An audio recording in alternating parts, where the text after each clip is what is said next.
Hello all, नमस्कार। कहन छे यहाँ सब का हाल बा, कैसे हैं आप लोग? उम्मीद करता हूँ कि आप सब अच्छे होंगे। और जैसा कि आप सब जानते हैं, ये कोरोना वायरस जो है वो सिर्फ एक घर का नहीं, एक गांव का नहीं, एक शहर का नहीं, एक देश का नहीं, बल्कि पूरे विश्व के लिए एक बहुत बड़ा संकट बन के घूम रहा है। तो मेरी आप सबसे यही गुजारिश है, दरख्वास्त है, यहाँ सबसे हम अनुरोध करब, निवेदन करब, जो काज नहीं हुए तो घर पर रहू। एहि दुआरे जे जान छै तो जहान छै।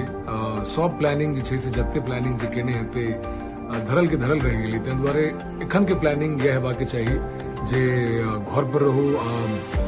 जे भी सरकारी निर्देश छै, जे भी तरह के सरकार, चाहे केंद्र के हुए चाहे राज्य के हुए, ओकर अक्षरशः पालन करियो और कोशिश करियो जे एहि वायरस के हम सब मिलकर सामना करी। अपन ध्यान रखू, बी हेल्दी, बी हैप्पी। बाकी टेक केयर। जल्द भेंट होई छै।